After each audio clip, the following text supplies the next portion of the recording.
что, серьезно думаете, что этот режим долго продержит? Да это на 1000 лет. Андрюха, ты что, голой бабы не видел? Меня вызвали в райком комсомола и вручили мне грамоту за пропаганду советского образа жизни. А тебе не случалось сделать что-нибудь, о чем пришлось бы жалеть? И в этих 3 картинах я отвечаю за каждый кадр, за каждую склейку, за каждое слово. Как же вы останетесь в профессии, если вы торгуете совестью? Андрей Сергеевич, мы с вами к этому интервью шли 2 года. Потому что, когда я вам первый раз позвонила, вы сказали, я не могу ни о чем говорить, я снимаю самую важную свою картину. Вы ее сняли, картина готова. И мы будем говорить в том числе и о ней, но прежде нужно выбрать цвет. Да мне абсолютно все равно. Ну, я, между прочим, очень люблю зеленый. Так что, зеленый? Зеленый, да.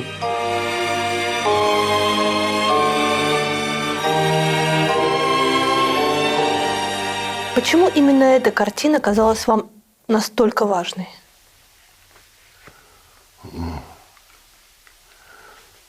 Ну, мне кажется, это время очень важное, о котором сегодня у людей довольно смутные понятия.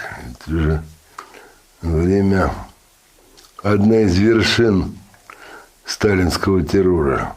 Последняя вспышка, очень мощная, волна государственного антисемитизма.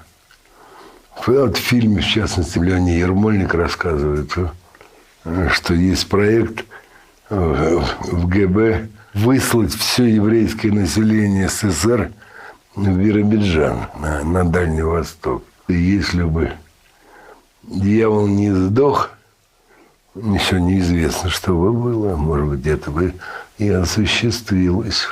Он в 1948 году как-то почувствовал, что война несколько раскрепостила людей, и вот там начинается эта новая волна террора, посадок чудовищных, русских пленных. Их из немецкого плена, из немецких поездов, их в Бресте пересаживали в наши, и они ехали прямо на север или в Сибирь. Из немецких лагерей в наши. Ну, это миллионы людей. Очень страшное время, на самом деле. А люди в это время жили, а кто-то был молодой, кто-то был влюблен. Ну, и потом это большая коммунальная квартира. Я, как и все мои сверстники, вырос в коммунальной квартире. И нравы там своеобразные. И мне кажется, было интересным это воссоздать на экране. Герой Кузнецова – парень, чья биография, мне кажется, чрезвычайно важной. То есть он же идет в органы, да, потому что больше ему пойти некуда, иначе его самого ждет судьба его родственников, раскулаченных, да, и убитых. Они были, конечно, в органах. Органы многочисленные, народ требовалось много. И, конечно, там были и потомки раскулаченных тоже. Но ведь как будто бы нормальная реакция сказать, вы убили мою семью, ничего с вами общего иметь не буду никогда. На самом деле это не была нормальная реакция. То, что человек молодой, уж хочется жить как-то. Поэтому с большей частью они отрекались от своего прошлого, от своего происхождения крестьянского и стремились устроить какую-то другую жизнь. Ну, у каждого, конечно, прошлое из раскулаченной тамбовской деревни, а в принципе молодой парень, которому хочется жить, можно понять это стремление уйти от своего прошлого.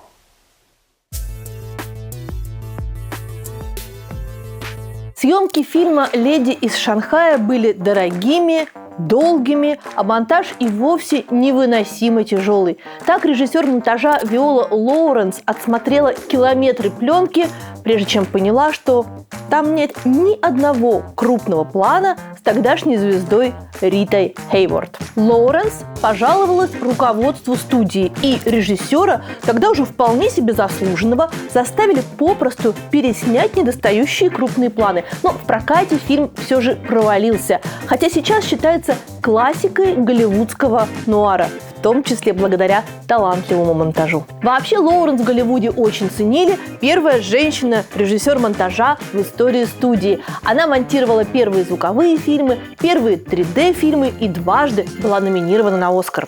К слову, одну из своих номинаций за мюзикл «Пепе» или по-русски «Мексиканец в Голливуде» Лоуренс получила за то, что из 152 километров отснятой пленки своими руками сделала всего 6. Вообще, в начале 20 века вокруг профессии режиссера монтажа было множество дурацких стереотипов. Во-первых, что она больше подходит женщинам, потому что они более усидчивые и терпеливые. А еще, что профессия не такая творческая, чтобы ею занимались мужчины. Сегодня мы уже понимаем, что, во-первых, хороший монтаж творит чудеса. И не только в кино, но еще в рекламе, музыкальных клипах и ютубе. А во-вторых, освоить ее может каждый и каждая желающая. И сделать это можно в школе дизайна и технологий Bang Bang Education. Преподаватели школы – практикующие эксперты с проектами в ведущих профильных компаниях от Амедиатеки и Netflix до популярных YouTube-каналов.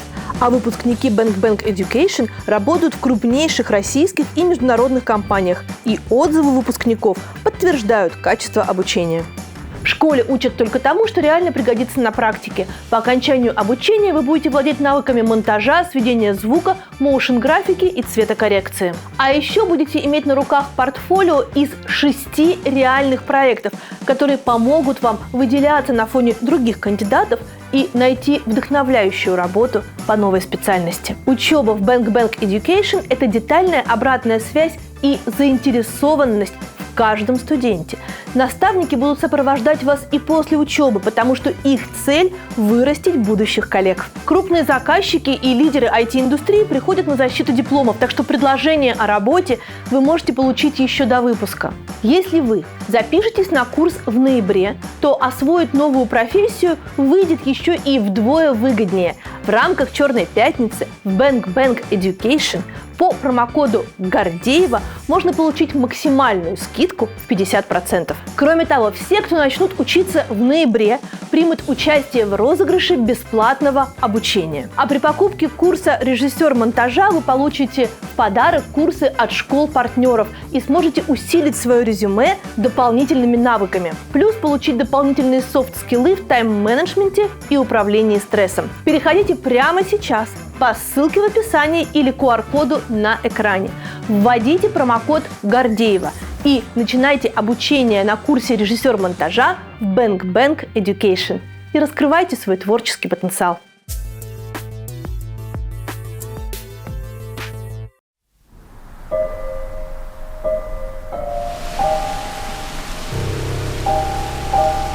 У вас фильм «За нас с вами» заканчивается фразой о том, что в этой стране можно выжить только любовью.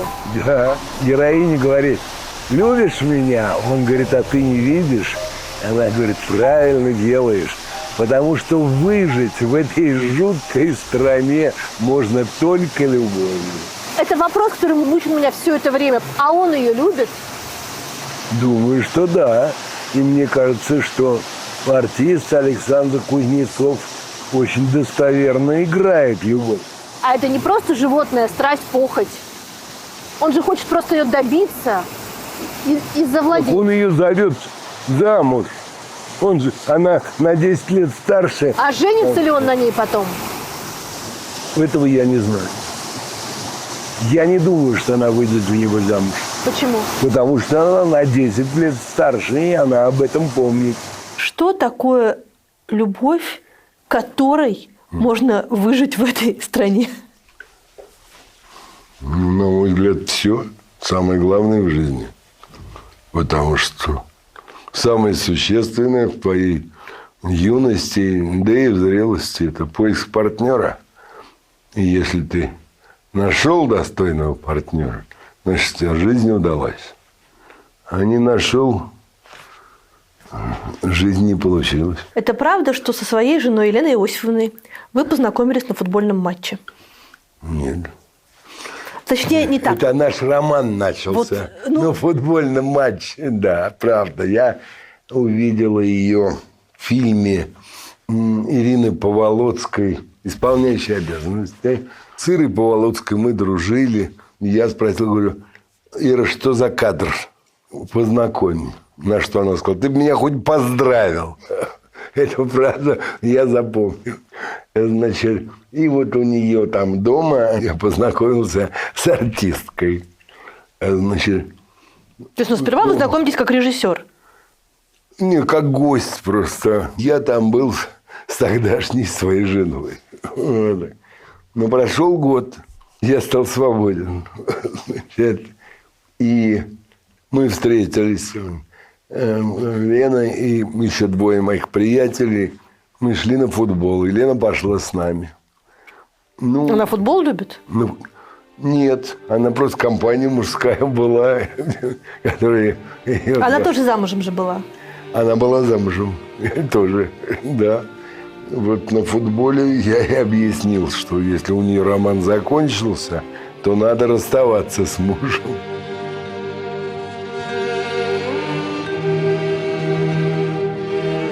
Что такого было на этом футболе тогда, что вы так потеряли свое сердце и голову? Ну, в футболе да ничего особенного не было. Мы пошли на матч ЦСКА Пахтакор, как сейчас помню. 3-1 выиграла ЦСКА. А вы за кого были? За ЦСКА. 2 гола забил Копейкин, как сейчас помню, а 3 Поликарпов. Ну, мы сидели там и трепались. Ну, потом поехали с приятелем выпивать. Но расстались поздно ночью, а потом еще 1,5 часа говорили по телефону. Часов до 3 или 4 ночи. Ну, на следующий день увиделись. На следующий день всю неделю у нас был бурный роман. Ну, там, одни с приятелем, там, к моим в ресторан ходили и так далее. Ну, и потом в конце недели уже мы не расстались, она осталась у меня. И с тех пор мы живем вместе. Что в ней было? Ну, во-первых, она была очень красивая. Потом, когда мы ездили, ну, скажем, в Италии, в Америке мы были, самой красивой была она. В Италии интервью на телевидении сидят другие звезды, там, Клавдия Кардинале. Все равно самая красивая девка была моя жена. А в Париже, когда я ставил спектакль «Месяц в деревне», он довольно симпатичный, артистский. И вот после премьеры «Шампанское», вся труппа, главный режиссер Жан-Пьер Микель поднял бокал и сказал: к сожалению, самая красивая женщина была не на сцене, а сидела в зале. И поднял тост за летнюю красоту и здоровье. Вот так вот. А эти артистки, что с ними было с другими? Ничего, честно аплодировали. Есть ли человек на свете, которому вы больше доверяете, чем своей жене? Нет.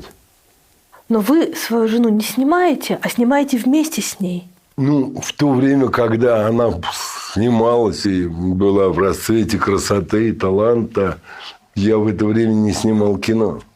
Я в это время был сценаристом. Первая картина была после перерыва. Крестьянская абсолютно. Лена не могла бы играть крестьянку. Потом был «Француз», но там Лена уже работала с молодыми артистами у меня. А в этой картине «За нас с вами» она в титрах совершенно справедливо. Во-первых, как генеральный продюсер, потому что главный счетовод была Лена. Эта картина снята целиком на спонсорские деньги. Государственной копейки нет ни одной.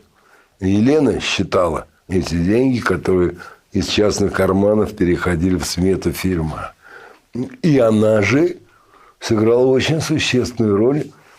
Она очень помогала Юле Снегирь, исполнительнице главной роли. Юля человек талантливый, но у Юли нет театрального опыта, который, конечно, помогает и на съемках в кино. И вот в этом смысле я думаю, что Лена сыграла очень большую роль, очень помогла Юле внутренне освободиться и по-настоящему поверить в себя. Она занималась с Юлей каждый день. Она бывала на площадке всегда, когда бывала Юля. Я очень доволен результатом работы «Снегирь». И тут большая заслуга моей жены.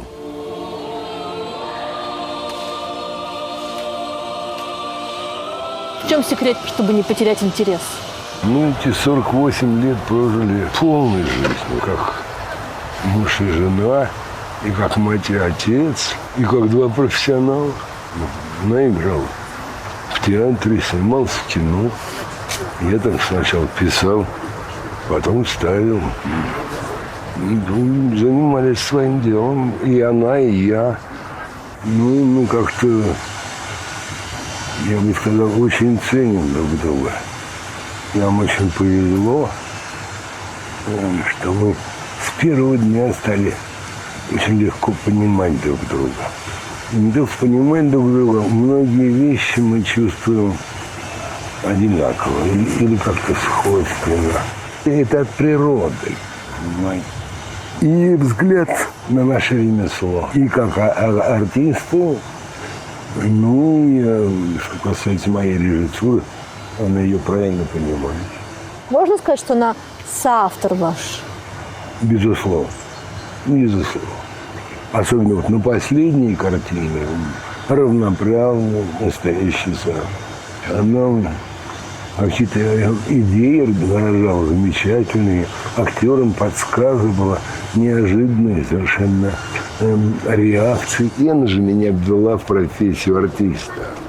Потому что, да, она моя, в этом смысле, крестная мать. Я снимался там в парочке эпизодов у друзей каких-то. Серьезно я не занимался актерской профессией. Я имею в виду как профессионал. Потому что актерской профессией я занимался как подросток. С 14 лет где-то в школе я был занят исключительно режиссурой и актерским ремеслом. Много чего сыграл и много чего поставил. А потом, Лена снималась в фильме Уна Хапетова «Идущий следом» называлась. Очень был талантливый материал, к сожалению, на него прикрикнули в цензуре, и он довольно много из фильма убрал, и готовый фильм гораздо хуже того уровня, на котором был материал. До этого, там были проблемы, ее мужа играл Ивар Калныч, а какие-то проблемы были с любовником. И она посоветовала на Хапетову: попробуйте Андрея. Он я попробовал, утвердил, я там снялся. Сыграл этого любовника. А следующая у Лены была картина на Ленфильме. И называлась «Красная стрела». Там ее партнером был Кирилл Лавров. У них там был роман, а нужна была еще роль обманутого ее мужа. Вот на сей раз я играл этого обманутого мужа. По любовной линии пошли. Да. И так оно как-то одно за другим. Сейчас у меня ролей за 50.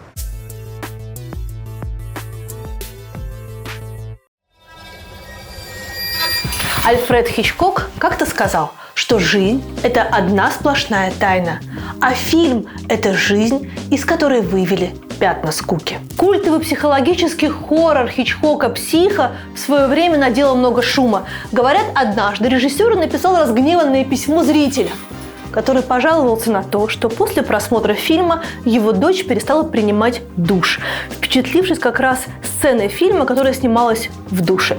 В ответ Хичкок посоветовал зрителю отвезти свою дочь в химчистку. От мира кино к бытовым вопросам. Если на вашей одежде появились пятна, не обязательно нести ее в химчистку. Универсальный пятновыводитель-отбеливатель Мой Рэббит отстирывает пятна от еды, травы, земли и крови, причем с любой ткани. Для чистоты эксперимента мы купили этот капучино.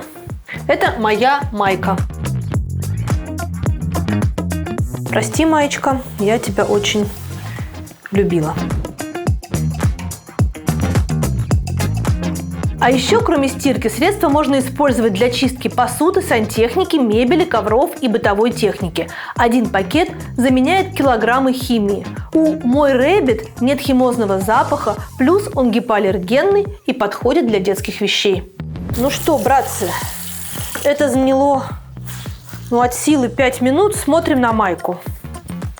Она абсолютно белая. Так что переходите по ссылке в описании и заказывайте Мой Рэббит. А также заглядывайте в инстаграм бренда, там есть полезные лайфхаки по уборке.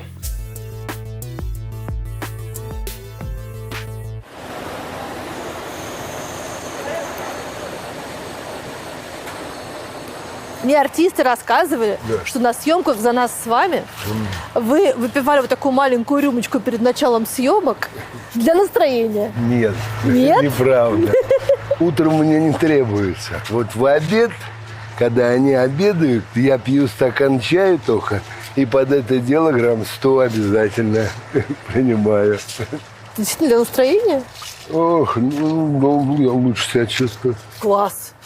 Вот он секрет ваших картин. Ну, я старый пьяница, поэтому...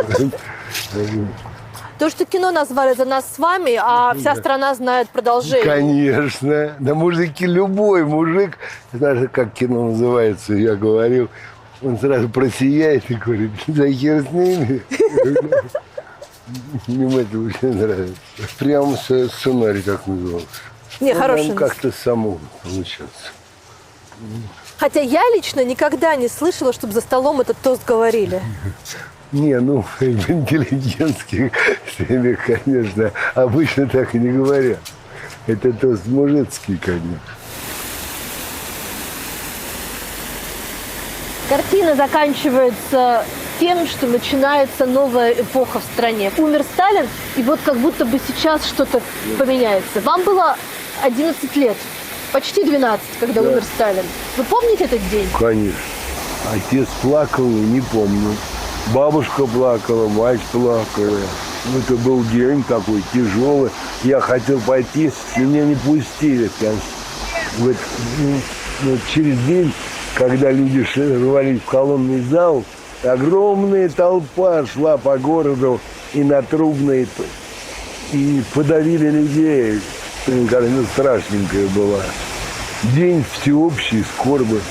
Вся страна погружена в скорбь. Ну, это я помню. И все.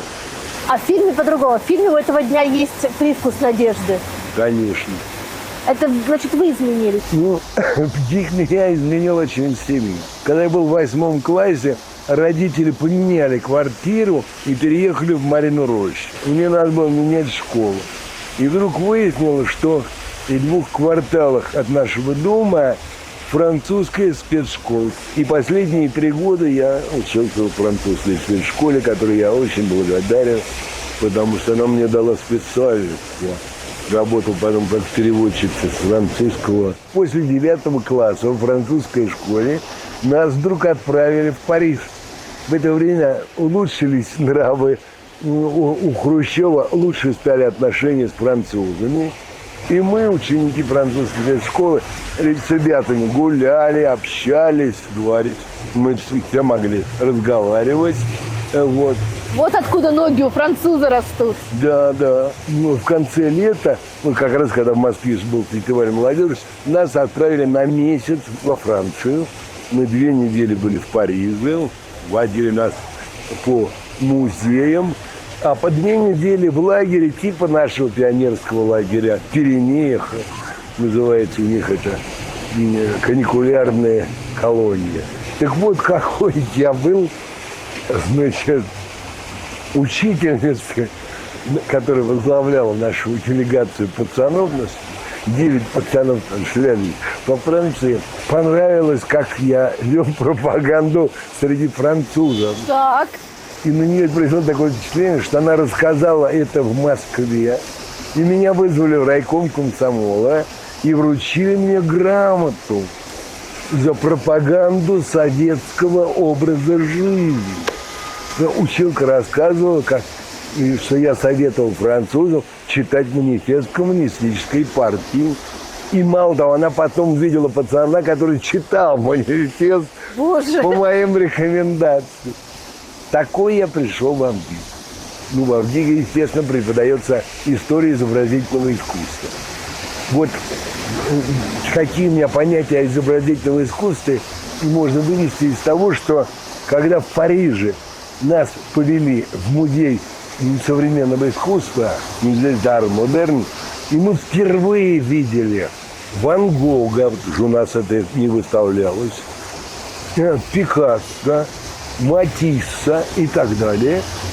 Я на чистом французском языке объяснял экскурсоводцу француз, что это все загнивание, это гнилое буржуазное искусство. Нет! А настоящая жизнь в Третьяковской галерее. Это «Три богатыря» Васнецова.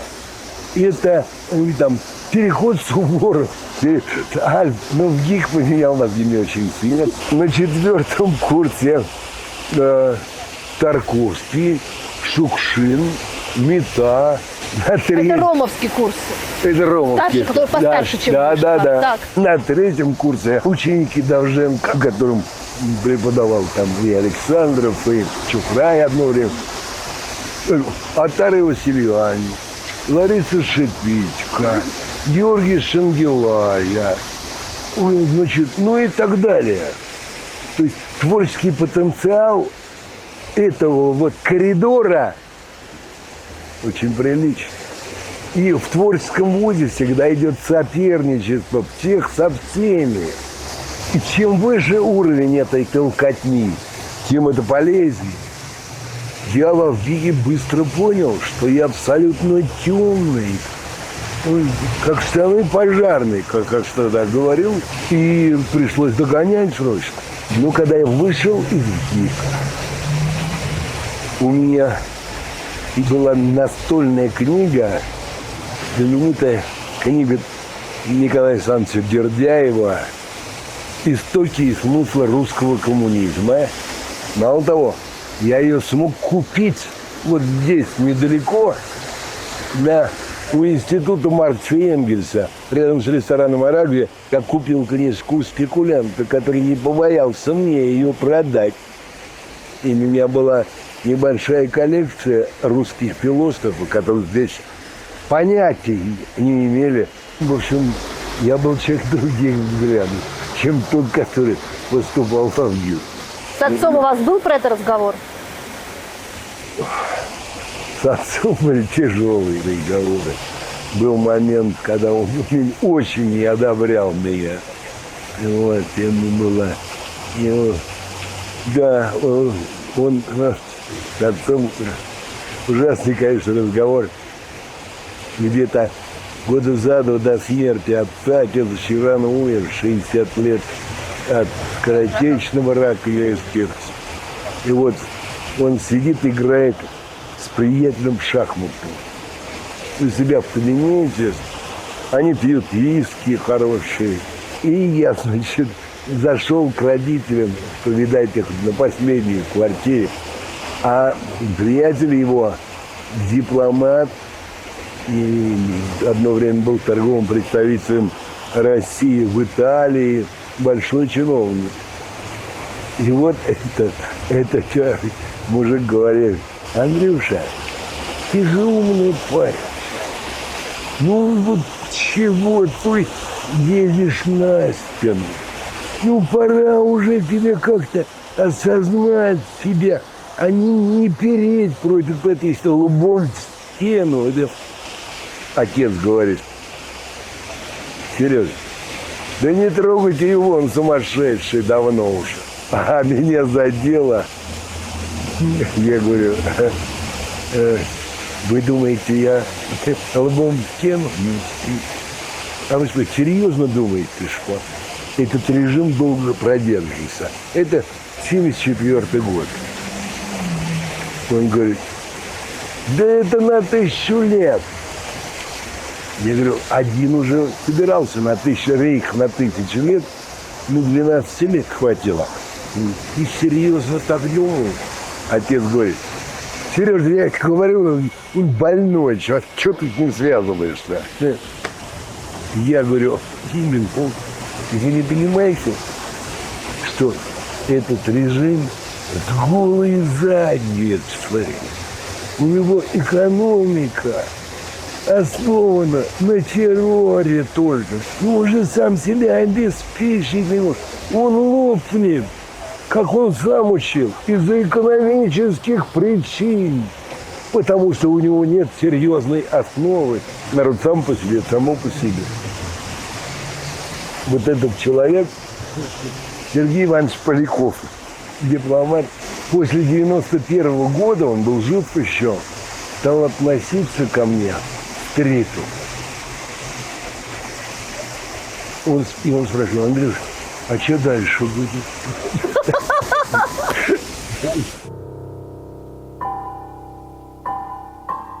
Если я правильно понимаю, в вашей жизни, в вашей биографии опыта репрессий не было. Мой дед сидел по отцовской линии. Дед был инженером. И первый раз попал в тюрьму в 1931 году по шахтинскому делу. Они жили в Харькове. Дед работал на Хемзе, Харьковский электромеханический завод. Деда взяли по этому делу. Он почти год был в Кутузке под следствием. Отцу было 14 лет. И он вынужден был бросить школу и идти на тот же Харьковский электромеханический работать, потому что надо было кормить мать и брата маленького. Но через год деда выпустили. А еще через год ему предложили работу в Москве. И они переехали сюда всей семьей. Мать и отец поженились уже в Москве в 1937-м. Я родился в 1941-м. Началась война. Оба сына дедовские, то есть мой отец и дядя, ушли на фронт. А деда арестовали в 1942 году по доносу. Дали ему 5 лет и отправили в мордовские лагеря. Оба сына, дядька в 1945-м уже вернулся домой, отец на год позже, в 1946-м, а дед все сидит. Деда выпустили в 1947-м. Оба сына его встречали, но это было так называемое минус 100 городов, в которых ему нельзя было жить, поэтому вскоре они с бабушкой уехали в Макеевку. И там на заводе. Макеевка это в Украине? Да. А потом они еще переезжали в Череповец на север, тоже на крупные заводы там. Дед рассказывал про лагерь? Он очень живо рассказывал, как его допрашивают. Зима, мороз, на открытом воздухе. Он сидит в пиджачке. Следователи меняются через 3 часа, а ему не дают спать. И как только он засыпает, и тут же получает удар в морду, допрос продолжается. Как режиссер, наверное, вы пытаетесь понять природу этой жестокости? Вот как человек может превратиться в животное, которое так издевается над себе подобным? Это же не в один день возникло. И это вообще страна, в которой жестокие нравы всегда были. Как говорил один мой знакомый, это страна, где всегда побеждает зло. В этом есть доля правды. Но вы эту страну любите? Я не могу сказать «люблю». Я просто с ней сердечно связан. То есть моя страна, другой у меня нет. Это объективная реальность, от которой уйти невозможно, и променять на что-нибудь невозможно.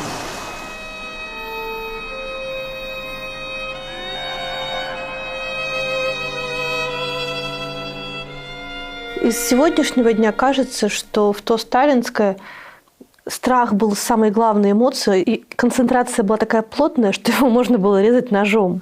Все было на страхе. Причем страх какой? Рос во дворе, там хозяйничали уголовники, делали, что хотели. Пацан из семьи, в которой сидел все время, там, то отец, то мать, то кто-то из молодых ребят. Он был хозяином двора. А у меня был порог сердца. Я задыхался. Пробежать 100 метров для меня была проблема. Я его боялся как одня. Потому что я бил. Мне было лет там было 5, 6, а ему было 13. Разница большая. Одолеть его я не мог. А он бил, потому что мог? Хотел и бил. В сегодняшнем дне этого страха столько же или меньше? Я не согласен с теми, кто считает, что мы сейчас живем как при Сталине. Да, сейчас и аресты идут, и суды какие-то неправедные. Но массового террора, слава богу, нету. Пока что, по крайней мере, нету. Поэтому сравнивать эти времена, сравнивать можно, но это не одно и то же. Это другое время. А что вы думаете про то, что даже какие-то вещи существующие невозможно назвать своими именами? Значит, вот люди погибают, и люди воюют на территории чужой страны, а в стране слова «война» нету, есть специальная военная операция. Ведь это же... Катюша, на эти темы я говорить не буду. Категорически. Это я и хотела услышать. Политики мы не поворачиваемся лицом. Политики только в прошлом. У вас же 1000 раз была возможность уехать и из России, и из Москвы. Почему вы не уезжали? На самом деле, такая возможность была один раз. 91 год, конец Советского Союза, и наступает зима, 91-92. Это была очень тяжелая война. Реформа Гайдара в это время как раз идет. Магазины пустые. Огромный новоарбатский гастроном. Была впечатляющая картина, когда все прилавки до единого абсолютно пустые. При этом продавщицы на месте. Они стоят за этим пустым прилавком. Купить там нечего. Там где-то в магазинах еще там осталось жир свиной, а из консервов почему-то завтрак туриста попадался. Да? Но и это исчезло. В это самое время мне предложили работать в лондонской киношколе. Это одна из лучших киношкол мира. Я представил программу, программа была одобрена. Он встретился со студентами этой киношколы. В общем, в декабре месяце 91 года мое семейство ждет переезда под Лондон. Вот в эту самую тяжелую зиму. При этом у меня сын младший родился именно в 91 году. Ему в это время около полугода. Алеша. Алеша, да. При этом у Лены молока не очень много. Нужно дополнительное кормление. И за этим приходится ходить на молочную кухню. Ну, там тоже проблемы в это время. Я встаю в 4 утра, зима, и бегу занимать очередь в магазин, где куда должны привезти молоко. 5 там уже сформировалась очередь. И мы стоим, значит, грузовик приезжает где-то в половине 8, магазин открывается в 8. А бывают случаи, когда грузовик приезжает, а молока не привозят, нету. И тогда надо бежать в другой магазин. Поэтому переезда в Лондон мы ожидаем с некоторым нетерпением, в надежде, что, по крайней мере, проблему молока удастся решить просто. Но в это время приходит, наконец, контракт, который я должен подписать. Я читаю контракт на 3 года. Я говорю жене: слушай, 3 года невозможно. Почему? Ну, пацан вырастет в английском дворе. Значит, его первый язык будет английский. И я с этим не могу смириться. Ну, а что, дома же будет по-русски? Я говорю, этого может не хватить. Я звоню в Лондон. Говорю, так и так. Я очень жду, собираюсь к вам приехать. И с удовольствием буду у вас работать. Но я прошу, чтобы контракт был сокращен до 1 года. Они говорят, нет, или 3 года, или до свидания. 3 дня на размышление. Но мои выводы не меняются. И через 3 дня я отказался. И мой сын остался в Москве. Поэтому, мне кажется, это было не зря. Потому что... Вы никогда не пожалели? Никогда. Потому что у моего сына природный, роскошный русский. Но мало этого, у него выдающийся английский, который он выучил здесь, в Москве. Вот так 1 раз я чуть не уехал из Москвы. Что здесь такого, что вам так важно? Ну, связь с языком, с культурой, с русской. Это же, как вам скажу, это то, от чего оторваться. Я думаю, что эмиграция вообще это тяжелая очень судьба. Отрываться от родного дома, от родного языка, от родной культуры. Очень тяжело. Что вы сейчас говорите своему сыну, который, как и вы, стал режиссером, и который сейчас не может работать, 1 фильм на полке, с другими ничего не понятно, подождать, потерпеть, будет время, смени профессию? Ему ничего не надо говорить. Он сам знает. Нет, он останется, конечно, в этой профессии. Он пытается затеять новую работу. Надеюсь, что это, ну, пусть не сразу, но получится. Сложный очень конфликт между теми людьми, которые уехали после февраля 22 года, и теми, кто остался в России. Это взаимные обвинения, непонимание и так далее. Насколько для человека, дышащего языком и культурой, критичен отъезд? Вы, наверное, один из тех, кто больше всех знает, например, про русского эмигранта Бунина. Как он справлялся с этой историей? Очень плохо. Для Бунина эмиграция была колоссальной трагедией, которую он не пережил до конца. Он от нее не избавился. Он с этим жил и этим мучился. Сознание его осталось в России, конечно. В той России, которую он знал. В отличие от той России, которая была в это время Россией. Но это проходит через все его творчество, конечно. И как это видно, скажем, последние его книги «В темных аллеях». Какая это драма для него. Но все равно он писал по-русски и не забывал ни топографически свою страну, ни сердцем. Ну, если взять там из сборника «Темных аллей», да, «Чистый понедельник», его абсолютный шедевр, изумительный рассказ. Какая там написана география Москвы там 13-14 года. И какая там русская культура упоминается, жизнь культурная Москвы того времени. Сколько там имен помянуто от Толстого до там Шаляпина, Станиславского, Москвина и так далее. Это целый абзац, если перечислить эти имена. У него была своя Россия в душе, и ничто не могло на это повлиять. А вы похожи на Бунина? Ну, Бунин красавец. Андрей Гораздо Сергеевич. красивее меня.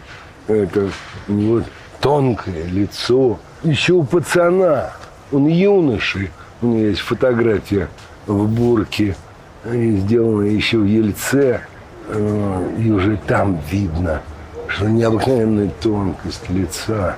У него, а в старости какое у него лицо. Какой старик.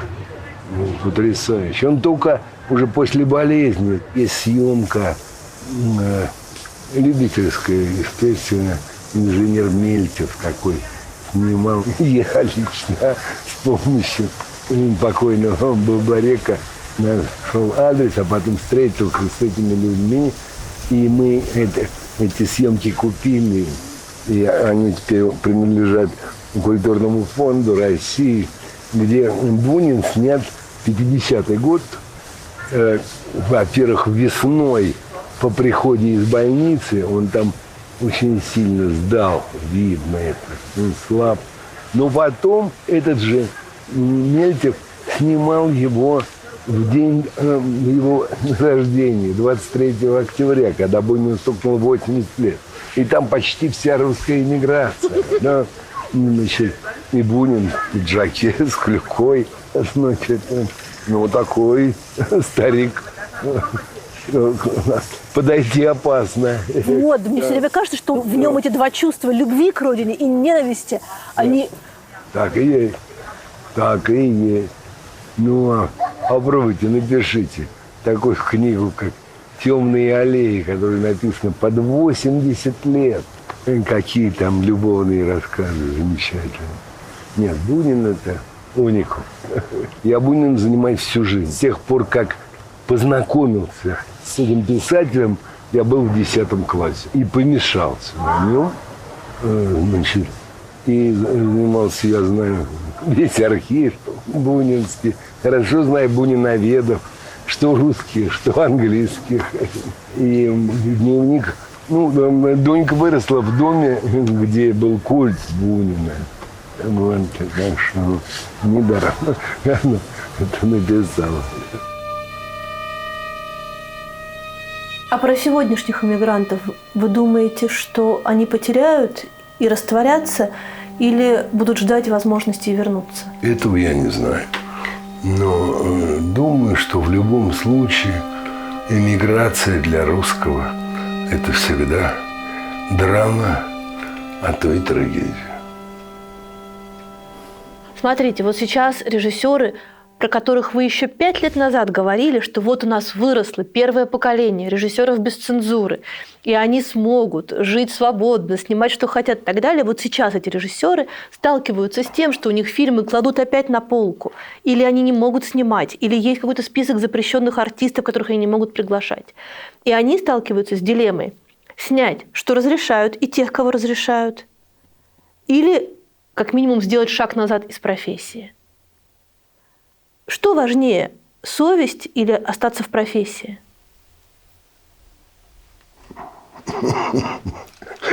Как же вы останетесь в профессии, если вы торгуете совестью? Никак. Это одно и то же. Это выбирать нельзя. Ну а вдруг среди всех тех фильмов, которые сейчас будут сняты, будет какой-то шедевр кинематографа, снятый с компромиссами, я имею в виду, который войдет в историю? Случая такого не было и не будет. Так не бывает. Вот сейчас отремонтировали, не как в 90-е, и уже даже не так и ужасно смотрится. Вот этот вот советский... Конструктивизм. Конструктивизм, да. Да. Все бульварное кольцо, оно сегодня живое абсолютно. Там все цветы подстрижены, все деревья сформированы, газоны прекрасные, чисто на этих бульварах. Прогулка вот по бульварному кольцу превосходно. Что, вы прям все бульварное кольцо делаете? Я не раз. Храм Христа Спасителя до конца Зубовского бульвара. Это не так долго. Это, около часа, даже меньше. Волшебная прогулка. Если вам надо пойти подумать, то прекрасная прогулка. Я только как раз пешком думаю. Я по-другому не могу. Вот. А вы не вот такой человек, вы не переделкинский, вам не нужно там на даче сидеть, думать? Нет, у нас нет дачи. Я рос в Переделкине, конечно, подростком был. И потом уже после смерти отца мы с Леной целый год прожили в Переделкине, а уже это было негде. И я, и она были без квартиры. И вот оттуда она ездила на репетиции, а потом на спектакль.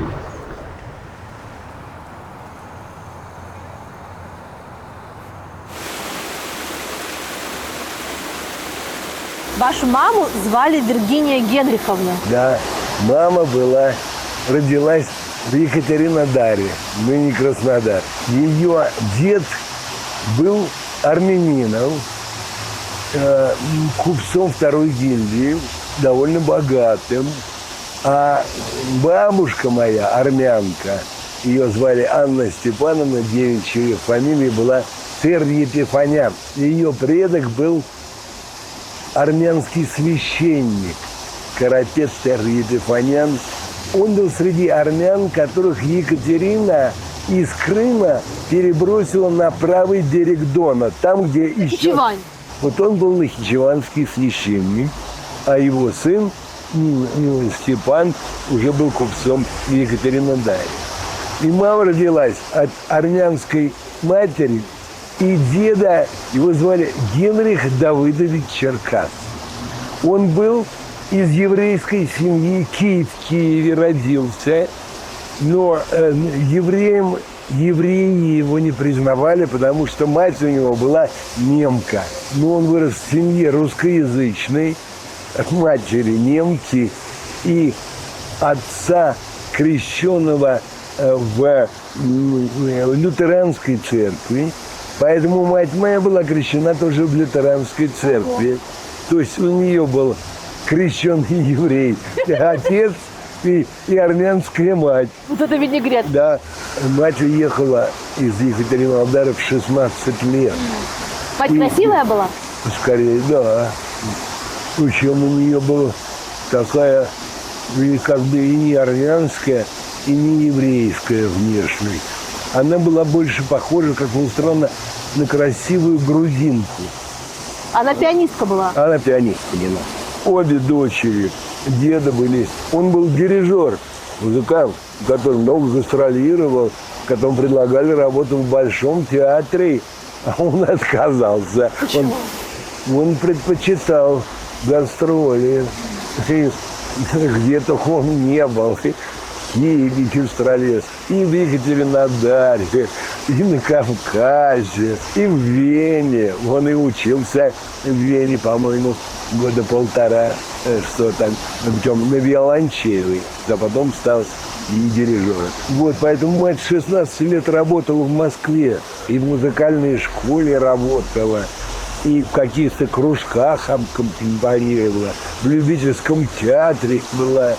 Между прочим, отец и мать мои играли в любительском кружке, теперешней Большой Никитской был этот театр, и они оба выступали в чеховском предложении. Отец играл жениха, а мать играла невесту. Они сыграли с успехом. И потом, естественно, друзья шутили, что он ей сделал предложение на сцене, а она его восприняла серьезно и вышла за него замуж. Вы родились весной 41-го года, а летом 41-го года отец ушел добровольцем на фронт. Когда вы его осознанно увидели в первый раз? Мне было 5. Я прекрасно помню этот момент, как я увидел его, появившегося в дверях вагона в трофейной немецкой шинели коричневой. Мне очень понравился мой отец. Мне казалось, что он красавец, немыслимый. А это же тяжело, когда приходит, в общем, чужой человек и говорит: я твой папа. Но этого я уже не помню, конечно.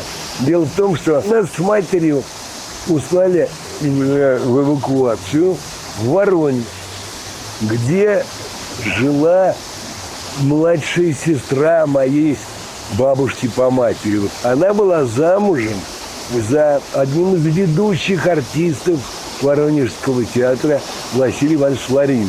И вместе с этим театром мы уехали в эвакуацию дальше. На Урал, сначала Стерлитамак, ну, потом Копейск. А вы прям все это помните? Или это уже по Нет, прям это я уже помню картинки, да. Я помню кулисы театра. Мать там работала уже, ну, не как артистка.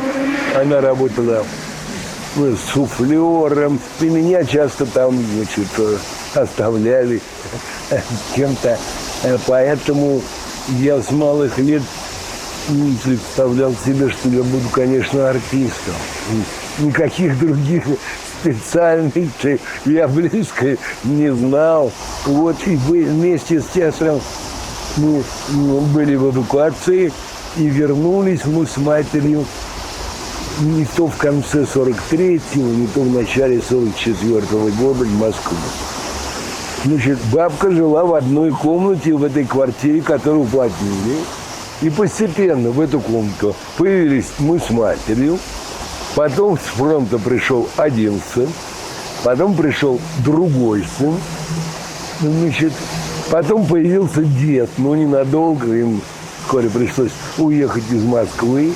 Но еще в этой 16-метровой комнате, кроме нас всех, значит, мой дядька, младший сын, значит, семьи, привел жену. Эту комнату перегородили. И там за перегородкой родилась моя двоюродная сестра Татьяна. Поэтому, когда, наконец, семья моего дядьки, он, жена и дочка маленькая, переехали на Тверскую в коммуналку, а бабушка переехала к нам. Но перегородку сломали в этот момент. И я помню, как мы с отцом бегали на перегонки от одной стены к другой. В этот день, когда убрали перегородку, нам казалось, простор немыслимый. И в эту комнату приходили, естественно, фронтовые друзья, и дядькины, и отцовские. Мы выпивали, разговаривали, пели. А кто-то оставался ночевать, меня клали под фортепиано. А какую часть их разговоров составляли разговоры про войну? Очень большую. Они вспоминали какие-то случаи и совместной жизни. Ну, как правило, все лучшее. Отец мой заканчивал войну в редакции армейской газеты 27-й армии. Поэтому его товарищи были в основном фронтовые журналисты. Они почти все, те, кто стали журналистами на фронте из этой компании, они почти все потом издавали книги. Мне почему-то всегда казалось, поправьте меня, если я не права, что один из важных смыслов Белорусского вокзала вашей картины в том, что не может так быть, чтобы главное счастье человека было на войне. Скажите мне, права я или нет? Ну, наверное. Ну, понимаете, человек так устроен, что он сохраняет воспоминания лучшие моменты своей жизни. Поэтому они с войны, конечно, они помнили и многое ужасное, жестокое и так далее. Ну, вспоминали, конечно, моменты скорее счастливые. Когда кому-то сопутствовала удача, кто-то остался жив, кто-то помог другому. Ну, вспоминали тех, кого терпеть не могли, сволочей, каких-то там, кто из редакции, или там кто-то из армейских командиров, кто Там был сукин сын. Но что ваш отец, что Астафьев все-таки были довольно серьезными антисталинистами, в конце концов. Это фронтовые дела. Об этом я не могу судить. Но репрессии так или иначе затронули чуть не каждую семью в нашей стране.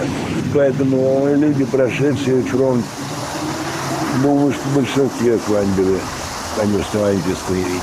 Не думали ли вы о том, как так получилось в нашей стране, что в 21 уже веке едва ли не самым лучшим и самым светлым коллективным воспоминанием общества стал выигрыш во Второй мировой войне, который случился не с ними, а с их дедами? Кто это мог ожидать? Это, можно сказать, конечно, сейчас идет активнейший возврат сталинизма и советских нравов. Но я думаю, что это явление времени все равно... Временно? Конечно. Все равно России придется осознать свое прошлое, поставить точки над «и», разобраться со сталинизмом. Я-то уверен, что все равно будет люстрация, все равно будут опубликованы архивы НКВД, никуда не денется. Все равно России придется осознать себя частью Европы. Не Азии, а Европы. Потому что надо осознать, что вся наша история, вся наша культура замешана на культуре европейских и только не покинет. А ведь такой шанс был. Безусловно, в 90-е годы был суд над КПСС. Был же товарищ Зорькин его проводил. Но это же пародия, а не подлинный суд. Издевательство над самой идеей суда. Когда придет время, и в России любой обыватель будет настоящим гражданином, не только для того, чтобы ходить на выборы и голосовать, но будет осознавать, что от него что-то зависит в этой стране. Вот тогда придут такие времена. А мы с вами это увидим? Я-то точно, о чем говорить, но думаю, что и вы не увидите, что это еще в лучшем случае лет 100 с лишним, не меньше. Надо же, чтобы любой мужик, любой шофер, любой деревенский житель, любая баба осознавала себя гражданином. Тогда здесь будет гражданское общество. И тогда что-то будет значить. А что оно значит сегодня? Ничего. Думаю, что все равно кончится это. Все равно.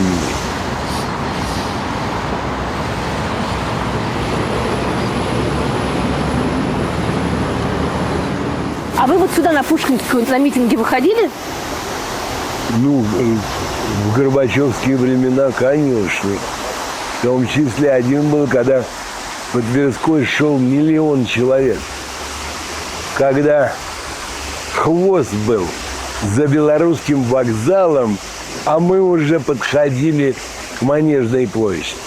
И это было видно. Немыслимо. И куда делись эти люди?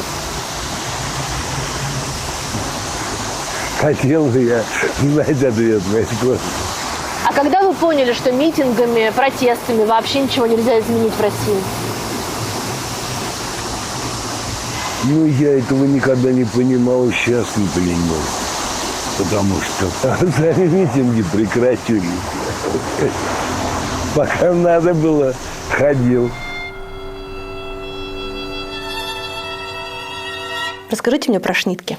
Мне повезло встретить этого композитора. Это гений был, конечно. Хотя он вел себя, я бы сказал, скромно, с очень хорошим вкусом, хорошо воспитан, умен, образован. Причем не только в музыкальном отношении, но и в литературном. А как вы познакомились? На фильме «Шуточка», это была экранизация известного рассказа Чехова, где В частности, снимался молодой Никита Михалков.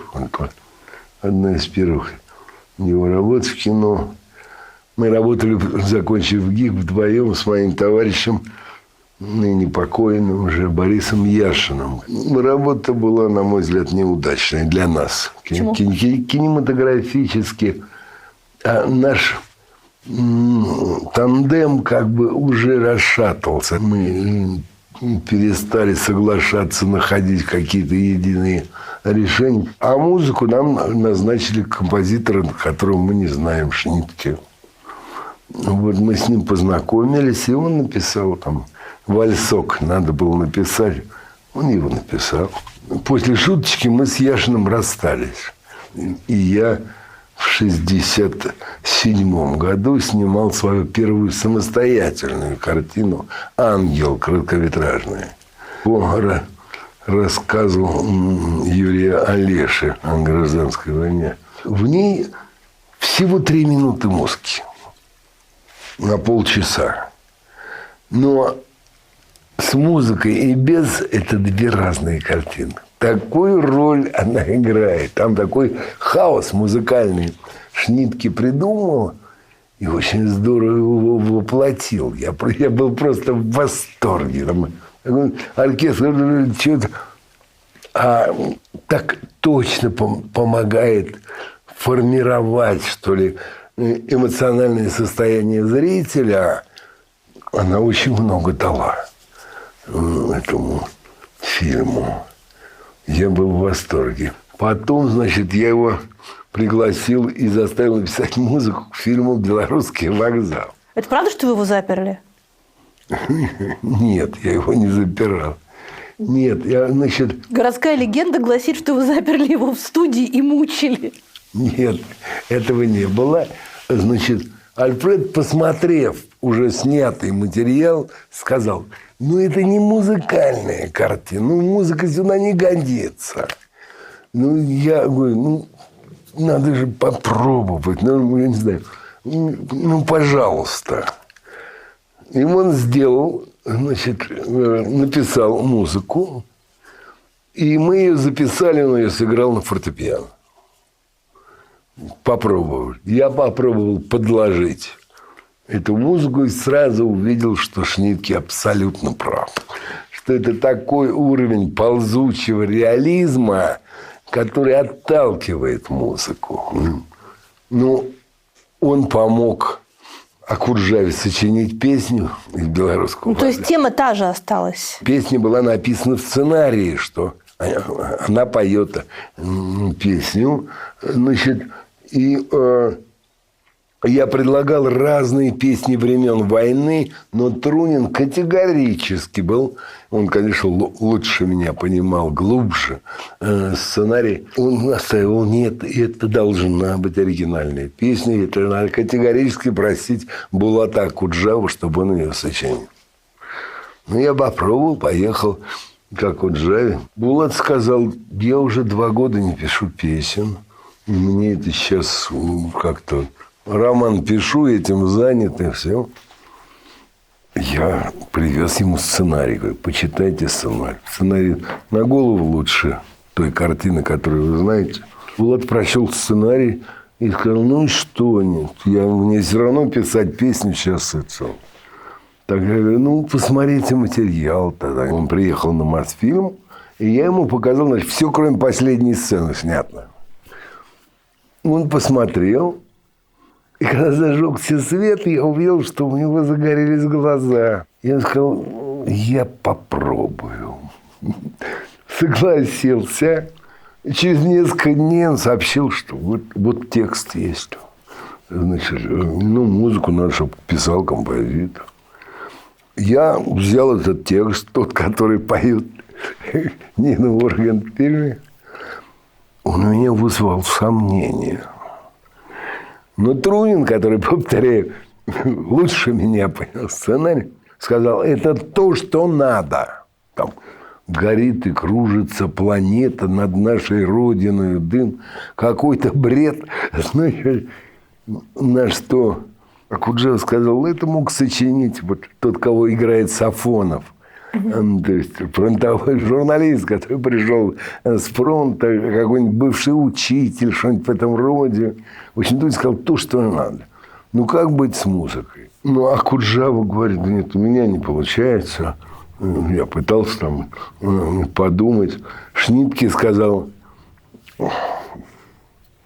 я вам не Шаинский. Я не могу этого сделать. Тогда Булат сказал, ну, я там строчку какую-то. Тогда я их собрал. Вот он ателье Мосфильма. Были там Вадим Трунин, Булата Куджава, Альфред Шнитке и я. Булата принесли гитару.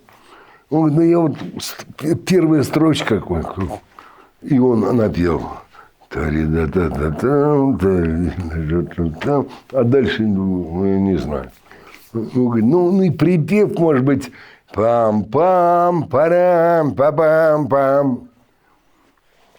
Шнитке в течение получаса соединил эти строки, и получилась та песня, которая... Но при этом Шнитке категорически потребовал, чтобы его фамилию убрали с титров. Почему? Ну, он считался... Ну, мало-то. Там же потом марш, который из этой песни сделал Альфред. И сделал его блестяще. Вот у него уже 50 лет, как ходят десантники на параде под этот марш. Ну, категорически потребовал, чтобы фамилию убрали. То, что Шнитке написал музыку к Белорусскому вокзалу, а Шостакович, второй великий композитор этого времени, писал музыку тоже к кино. Это было единственное, что они могли делать в какой-то момент, чтобы зарабатывать деньги? Заработок в кино существенно отличался. Композитор получал приличные деньги очень. И для Шостаковича, насколько я знаю, это было очень важным источником бюджета. Особенно, когда его музыку не играли. Ну, потом, какую прекрасную музыку. Шостакович гений, и музыка в кино потрясающая совершенно. Замечательно. То есть вы не думаете, что это было компромиссом для заработка? Нет. Я знаю очень хорошо биографию Шостаковича, читал чуть не все варианты. Француз сделал под музыку Шостаковича, между прочим. Музыку из квартета Шостаковича. Нет, он увлекался очень. Увлекался. А с Лео Арнстамом они были друзья еще с детства. Они в Питере вместе росли. Он один из первых послевоенных его фильмов – это «5 дней», как они называют. Фильм Арнштама, куда музыку написал Шостакович. Я помню, когда приехал Шнитке, приезжал ко мне в Выборг, где я снимал «Ангела». Посмотреть, что мы там делаем, и поговорить о музыке. И когда я спросил, как дела, здесь не исполнялась никакая музыка Шнитке. Вообще, ни ноты. Он про себя сказал, я популярный композитор Новой Зеландии. Почему? Потому что единственная вещь, которую исполняет в мире, это мой квартет номер такой-то играет квартет в Новой Зеландии. Вот эту фразу я прекрасно помню. Прошло 10 лет, и мы шли по Невскому, и билет на вечер Шнитке в Малом зале консерватории спрашивали от Фонтанки. То есть за 6 или 7 кварталов до этого. Так изменились времена. И в зале невозможно было сесть на пол, потому что там стояли люди.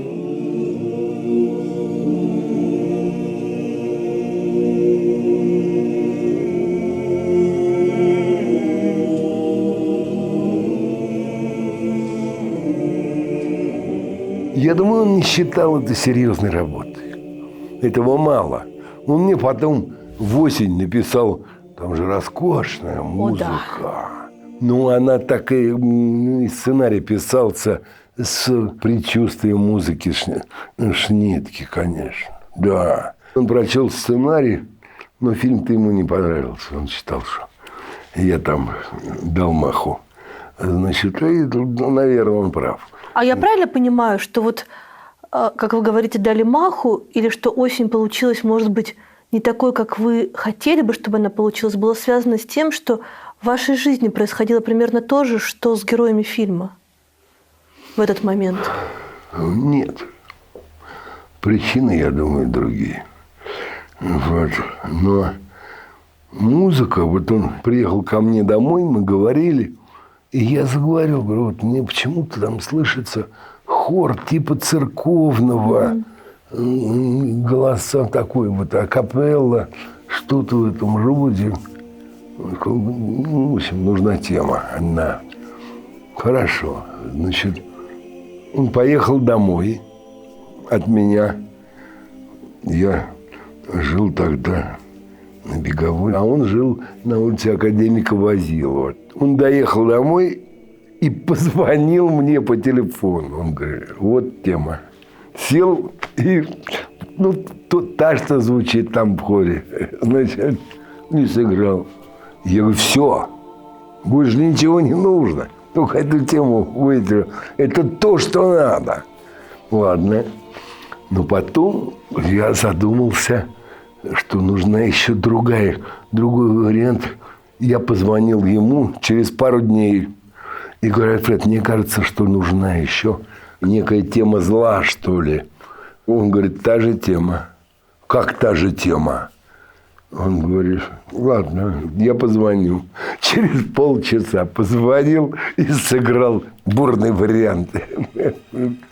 Та же тема, но иначе исполненная. Там начинается с такой бурной вот этой темы. Это ее бурный вариант, а когда там уже любовные страсти, там звучит женский хор. Все было абсолютно точно.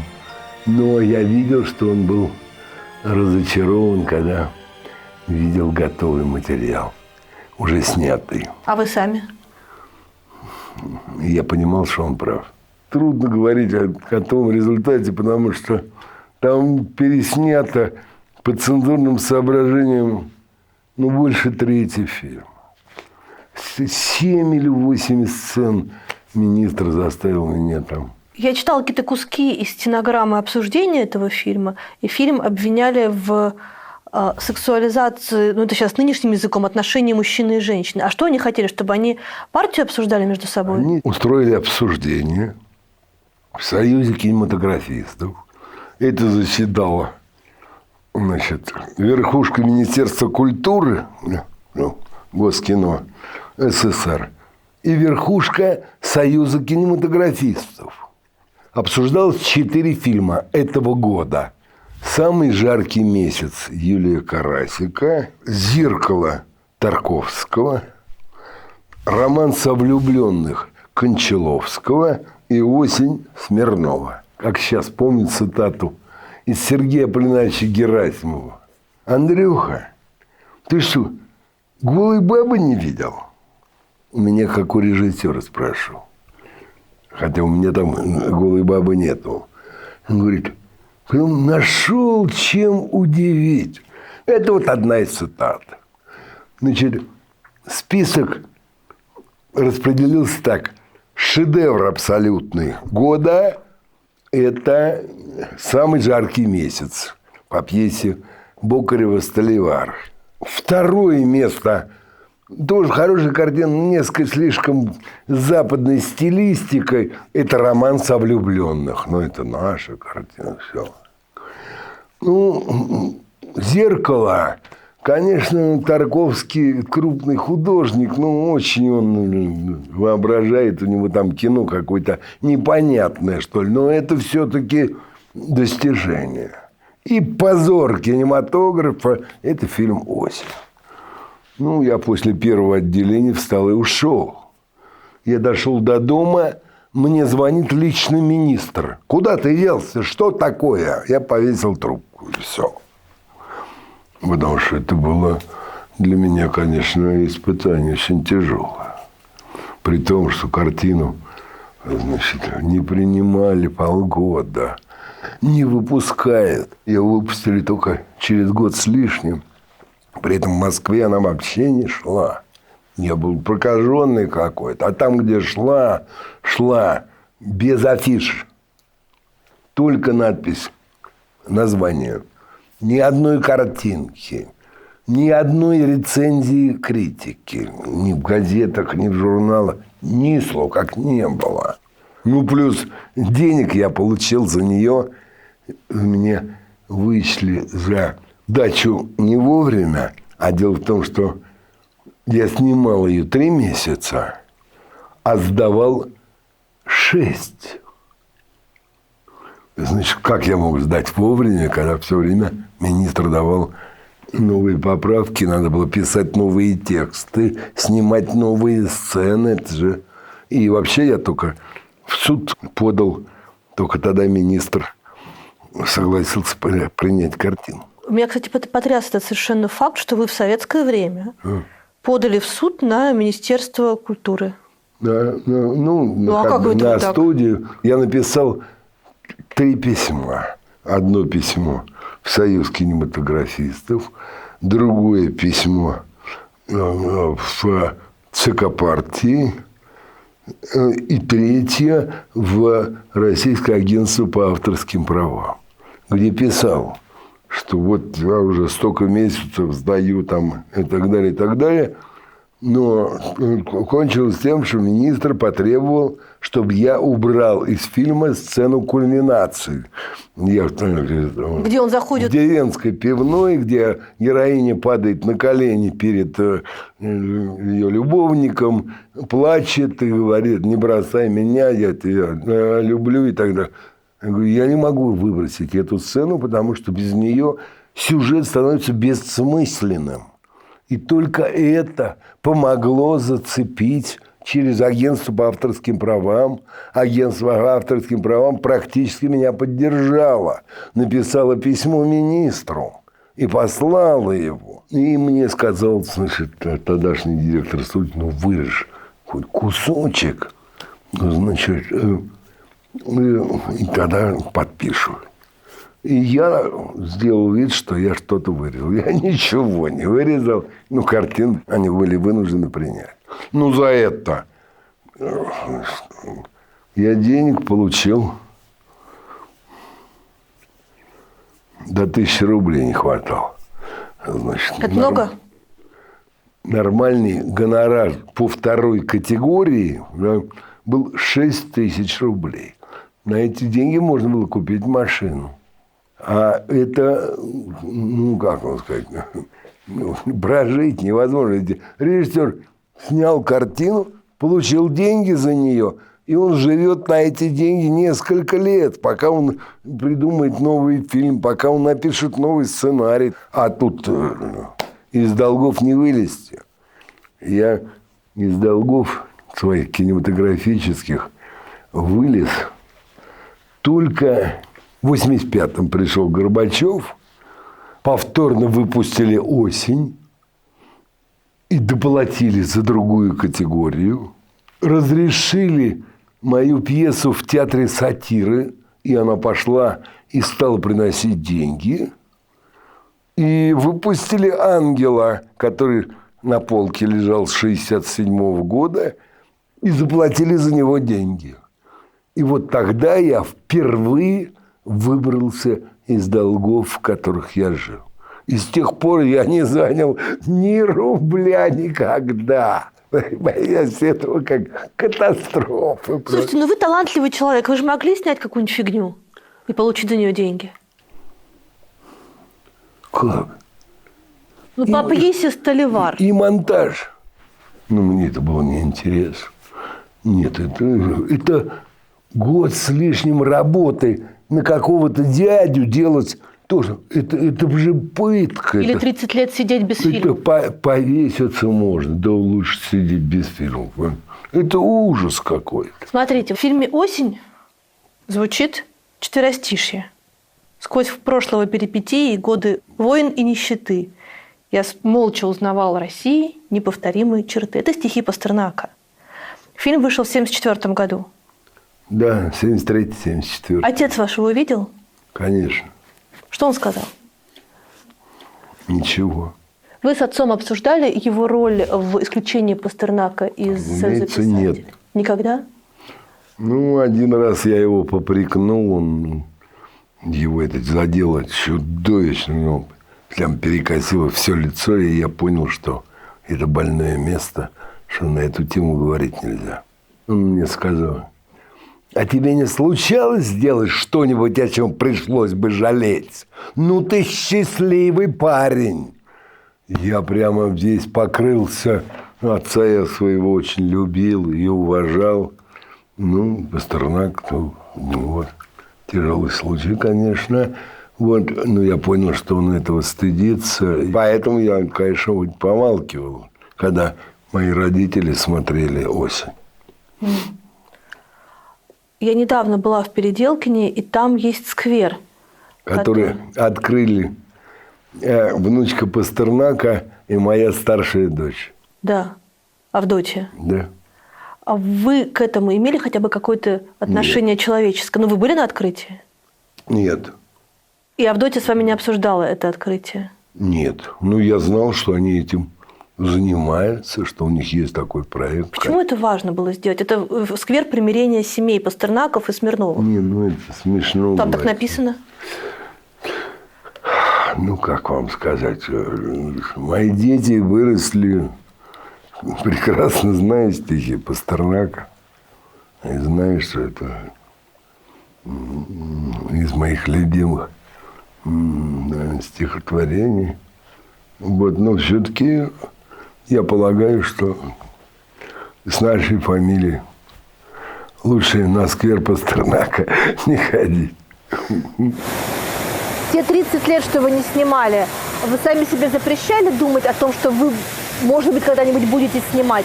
Нет.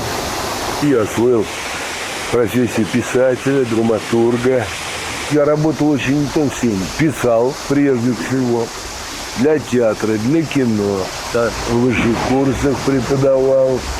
Стал сниматься как артист. И у меня уже там больше полусотни ролей. Потом 3 года я был чиновником. Говорят, что у вас хорошо получалось. Я оказался прирожденным бюрократом. В качестве исполняющего обязанности первого секретаря Союза кинематографистов СССР я работал 3 года. И практически все выходные проводил, правда. А чем вы гордитесь из того, что вы сделали на этой должности?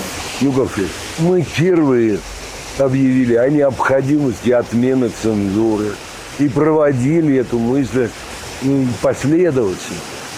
И при нас действительно цензура была отменена. И вот тогда мне стало жутко обидно, что я не режиссер, потому что как же я не оставлю ни одной картины, которая была сделана бы без чужой указки. Поэтому я вернулся. И зато вот эти 3 картины, их не касалась рука цензора. Я отвечаю там за каждую реплику, за каждую склейку. Чего я не могу сказать про свои предыдущие фильмы. Нет, еще какие-то благие решения все-таки принимались. Жизнь кинематографиста немножко, но лучше. Но гордиться особенно ей. Но потом все откатилось обратно. Вот сейчас за нас с вами, который не идет широким экраном, это ли не цензура? Или вам, как режиссеру, уже не важно? Нет, конечно, важно. Конечно, я представлял себя премьеру на большом экране. И вижу, что фильм будет идти в кинотеатрах. Но дело в том, что сегодня кинотеатры частные. И никто из прокатчиков, ни один не предложил свою. Что-то их испугал в этой картине, хотя ничего скандального в ней нету, на мой взгляд. И прокатные удостоверения Министерства культуры без раздумий нам вручило. Однако прокатчики на это не пошли. Пришлось смириться с тем, что фильм можно посмотреть только на платформах. Но зато за первый месяц он дал такие превосходные цифры за 1 миллион, что я с этим смирился. Это же все равно цензура получается. Ну, это не государство. И да, и нет. Они же не просто так боятся. Ну, что я могу сказать? Такова реальность. Ну, картина идет, и Да. довольно много народу уже посмотрел и продолжает смотреть. Но у нее несколько специфическая аудитория. Такая. Некоторые претензии на интеллигентность. Я правильно понимаю, что вы для себя делите все-таки свое творчество на до конца цензурное Конечно. и после конца цензурное? Конечно, это совершенно разные вещи. И вот эти свои новые картины вы любите больше? Разумеется. Но все эти 3 картины, если попытаться их объединить в какой-то цикл, Да. это история попытки русского протеста и его как будто бы изначальной обреченности. Об этом я не могу судить. Для меня эти 3 картины, конечно, они все 3 о нашей истории недавней. Почему наши соотечественники соглашаются с насилием, соглашаются с невозможностью говорить в голос громко и в конце концов все равно уходят в частную жизнь, которая кажется каким-то убежищем? Ну, это действительно убежище. Ну, как вам сказать? Мне кажется, все горе в том, что Россия плохо знает свою историю. Корни всего того, чем мы живем и с чем мы сталкиваемся, как с трудностями, оно все заложено в нашей отечественной истории. И в России историческая школа со времен Карамзина образовалась очень мощная. И сегодня есть потрясающие историки, потрясающие глубины и образования, ну, такие как Андрей Зубов. Если придет время, когда все-таки каждый россиянин сочтет своим долгом ориентироваться в истории собственной Родины, тогда изменится, я думаю, и сама жизнь. Какое у вас самое любимое в Москве время года? Ну, осень, конечно. Самое красивое. Нет, наверное, все-таки весна просто. Зима долгая, ждешь полгода, зима практически. Поэтому первые весенние капель сюда такая радость. Первые почки, которые появляются на деревьях. Это, наверное, самое счастливое у нас время года. Но самое красивое, конечно, осень. И, я бы сказал, самое плодотворное. Почему-то осенью у меня лично мозги работают лучше. И больше хочется сесть за стол и работать. Вы уже придумали новую картину? Нет, не получается. Я просто осознал, что последние 3 картины, которые я сделал, вернувшись в режиссуру после почти 30-летнего перерыва, жила-была одна баба, француз, и за нас с вами. И как бы получилась такая некая энциклопедия нашей истории. Но я понял, что ползучий реализм, которым я всю жизнь занимался, мне не надоел. Хотелось бы чего-то оригинального, кинематографического. И поэтому я решил, что рискнусь снимать только при условии, если придумаю что-то для себя полностью оригинальное. Но пока у меня это не получается.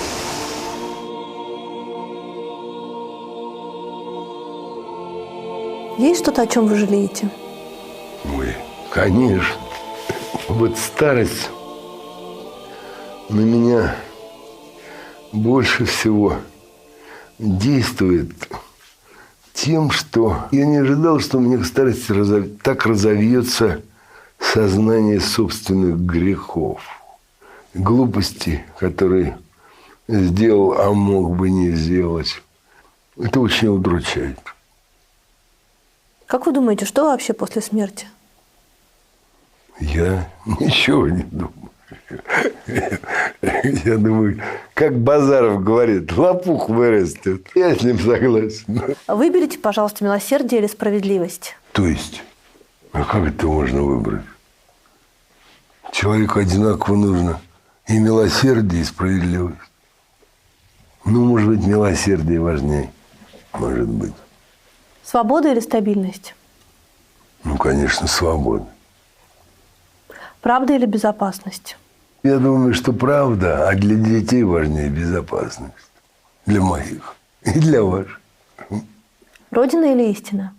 Безусловно, как отвечал на этот вопрос Мераб Мамардашвили. Конечно, истина. Что самое важное вообще в жизни? Как вы теперь считаете? Любовь.